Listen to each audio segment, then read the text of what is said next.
And you are seeing some of those ridiculous examples on the screen right now as I scroll down into some of these comparisons between the models. So you have some pretty insane things that happen with the human anatomy in these generations, or objects in the generations, and all of that.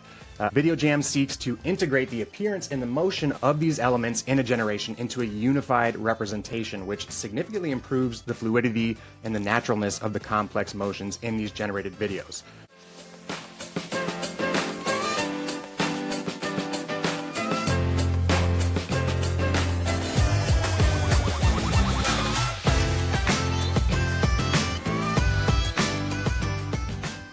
What is up, everybody? Welcome to another episode of the AI Marketing Navigator. This is your daily compass in the ever-evolving world of AI marketing. Okay, Navigators, back today with an episode that I am super pumped to be talking to you about, mostly because we're talking about video generation, and particularly a technology or framework from Meta AI that could solve some of the last true problems that video generation models face. So today, again, we're going to be talking about Videojam, and this is a new video generation framework that is super technical and still in a research phase, unfortunately, so we can't test it out or use it today. But at the end of our overview of the technology, we are going to check out some of the demos and examples of what this framework is able to do, particularly what it is able to do in generating videos that include extremely dynamic and extremely complex motion and physics. The example that we used in a previous video generation episode was actually a snowboarder performing tricks on a half pipe, and that was based off of another example that I found on X from @DDDOS, I believe was that user's name, where they described gymnastics as being a great Turing test for these video generation models. So again, we went with snowboarding. They went with gymnastics. One of the examples here on the webpage that we'll check out in a second is figure skating, and one is in fact skateboarding, a great parallel to the snowboarding example. And actually, I think what I'll do is I'll just go ahead and share my screen now for anybody who is watching along, and you can get an idea of what this technology is able to do while I'm overviewing it. And then for people who are listening, we'll go in and describe some of the videos and some of the examples at the end of our episode. So one is skateboarding, a great parallel to the snowboarding example that we used. So we can kind of see how I think Videojam would handle that snowboarding prompt as well. And I think you'll be equally as impressed as I was with these examples that you're seeing right now. And for you listeners, if you need to skip ahead to the end of the episode to hear about some of these examples, I understand. Otherwise, check out the github.io link in the show notes to watch the examples as you listen along. So let's get into a little bit of an overview of the Videojam technology. Again, super cutting edge framework that is specifically designed to enhance the motion, adherence, and coherence in many of these extremely dynamic, motion heavy video generations, which is a critical challenge in these generative video models. If you've seen, again, some of our previous episodes, you know how ridiculous the results can get in some of these generations, and you are seeing some of those ridiculous examples on the screen right now as I scroll down into some of these comparisons between the models. So you have some pretty insane things that happen with the human anatomy in these generations, or objects in the generations, and all of that. Videojam seeks to integrate the appearance and the motion of these elements in a generation into a unified representation, which significantly improves the fluidity and the naturalness of the complex motions in these generated videos. So let's get into some of these key features about Videojam.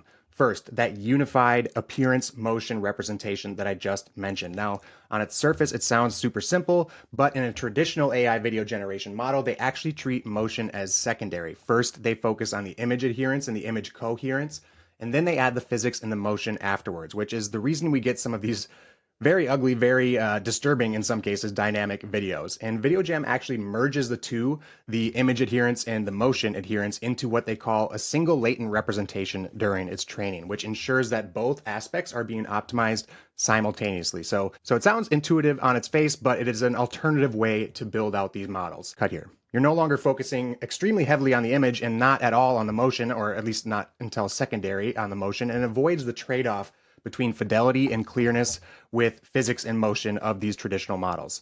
It also has an inner guidance system which dynamically adjusts the predictions that motions are going to take, or the predictions that the model will form about motions in its generations. And it actually evolves and can update those predictions based on the model's evolving understanding of motion. So as the model continues to generate, it's going to get better. And this iterative improvement is really what's going to really send us flying into the future of AI, artificial general intelligence, artificial superintelligence.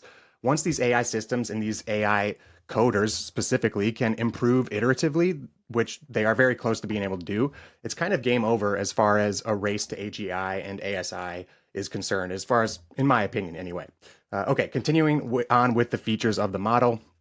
The framework is extremely efficient and versatile. It's very lightweight, so it doesn't require a bunch of additional data or a huge model architecture update or changes. It can be easily integrated into existing models just by refocusing on enhancing motion quality. So I think that is going to be huge for us users of these video generation models in the near future. Hopefully this technology can find its way into the popular models. We'll talk about the availability of the framework and it's somewhat limited at this point. So again, hopefully it can find its way into the user sphere soon. So this efficiency and this versatility, this shared focus on motion and fidelity have led to some incredible results as far as the state-of-the-art performance of this generation framework goes, beating the leaders in the industry that we've talked about multiple times in quality benchmarks. So OpenAI's Sora or Kling AI or Runway's Gen 3, all of which we tested in our snowboarding prompt episode, are going to fail at that adherence much more than Videojam. And it's achieving these results using only 3 million training samples, which is less than 3% of the data typically required by comparable models. So again, this revolutionary shift to unified appearance and motion representation appears to really solve a lot of the issues without the need to max out training or performance. Now, again, unfortunately, we cannot quite test Videojam yet. It's available only as an academic research initiative, and it's not going to be, or at least there's no plans for it to be a standalone product or public API yet. Meta has not announced any plans anyway for any consumer-facing platform. But again, hopefully the open source nature and the research nature of this framework means it's going to find its way into the platforms that we do use. So hopefully Sora and Kling and Runway are all working on implementing this framework into their models, which after seeing these results, I would imagine that they are. So that's going to suggest some potential wide availability and some potential vast improvements in our video generation models in the near future.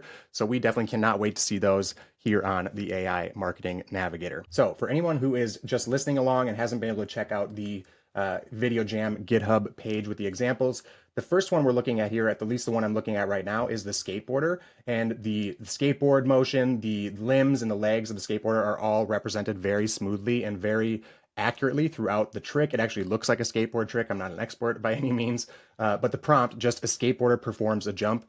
I think this will give you a lot better idea, or a very good idea of how much better this framework would have handled our snowboarding prompt as well. And I can't wait to see and compare those results. A couple more examples here are a figure skater doing a very complex a motion or trick. One is a squirrel sliding down a water slide. And then towards the bottom of the page here is another really cool way just to see how much this framework improves these models. So it gives you a nice side-by-side of all of these popular models, and then it shows the Videojam example and how much better it is. So definitely check out the link in the show notes to the research paper. It will show you just how game-changing this new approach to video generation is. Now, there is also a bunch of technical information here on this github.io page, so absolutely do a deep dive to educate yourself on this impressive technology. But for those of you who don't need to know exactly how the tool works and are just users of these Gen AI tools, we now have a very much improved future to look forward to in regards to AI video generation. And you have to hand it to Meta AI, regardless of your opinions of the Meta company or Mark Zuckerberg. Meta AI continues to be a leader in open source, specifically open source AI advancement and innovation. Okay, that does it for today's episode. If you enjoyed the show or found it useful in any way, please do me a favor and follow on Spotify or subscribe on your podcast platform of choice. A review on top of that would be even more appreciated. It is by far the most helpful thing you can do for the show. Also, if you are watching on YouTube, make sure to hit that subscribe button and turn on all notifications so you get notified each day when our episode drops. Until then, and as always, thank you for joining me, and remember to stay curious, stay consistent, and keep navigating forward. Bye.